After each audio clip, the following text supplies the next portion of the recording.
Bonjour, nous sommes le dimanche 23 août 2026 et le sujet est l'Extrême-Orient avec la Corée du Sud. Un navire sud-coréen part vers l'Europe par la route maritime de l'Arctique. Précédemment, c'était un navire chinois. Grâce au réchauffement climatique ou à cause du réchauffement climatique, les routes du Nord sont de plus en plus praticables, avec la fonte de la banquise au pôle Nord. Le porte-conteneurs Pan-Star Acro est à l'ancre au nouveau port de Busan, dans le sud de la Corée du Sud, le 22 août 2026, avant de mettre le cap sur l'Europe via l'Arctique, afin de tester la viabilité commerciale de la route maritime ouverte par la fonte des glaces.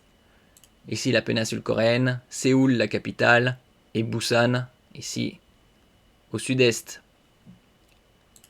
N'oubliez pas de vous abonner pour plus de news nationales, européennes et internationales sur ce monde dans lequel nous vivons. On peut voir également l'évolution sur 6 mois du baril de Brent.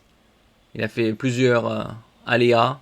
Au plus bas, il était à 70 $ en juillet, le 1er juillet, et il est actuellement aux alentours de 94 $. 1 euro, c'est environ 1,17 $. Un porte-conteneurs sud-coréen est parti samedi pour l'Europe par l'Arctique. Dernier exemple en date du nouvel intérêt suscité par cette route maritime.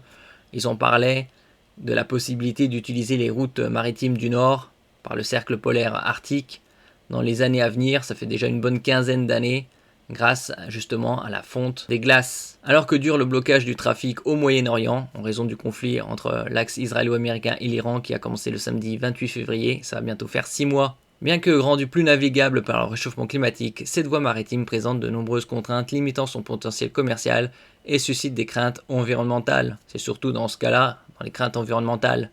En ce qui concerne le potentiel par les routes du Nord, c'est toujours une voie qui permet de gagner plusieurs jours. Les pays asiatiques dont les approvisionnements en hydrocarbures ont été lourdement affectés par la guerre déclenchée il y a près de 6 mois par l'offensive américano-israélienne contre l'Iran, y voient cependant un moyen de diversifier leurs options.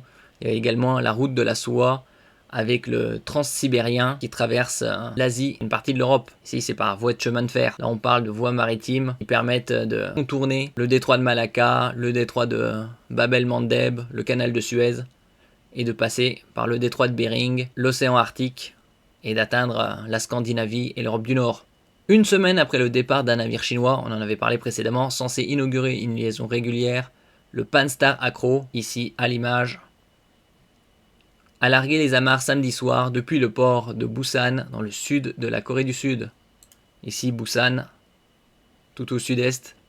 Le navire destiné à l'expérimentation de la route arctique a quitté le port à 21h30 heure locale, 12h30 GMT, Greenwich Meridian Time, a annoncé le ministère sud-coréen des océans dans un communiqué transmis à l'AFP. La durée totale du voyage est estimée à environ 45 jours selon le ministère. Donc 1 mois et demi. En passant par l'Arctique, les distances parcourues sont réduites de 30 à 40%.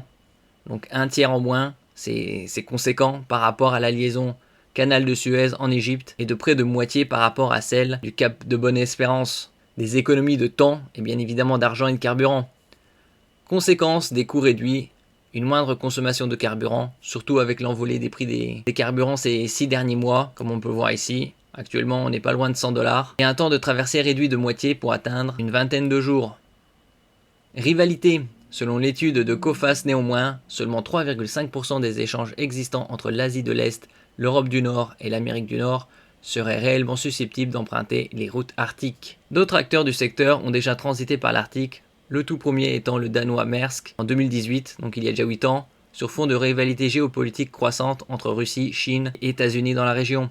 En 2025, 23 porte-conteneurs sont passés par la route maritime du Nord, RMN, un record, contre 15 en 2024, d'après une analyse des données de l'assureur Allianz Commercial de juin. Merci pour votre écoute et à la prochaine.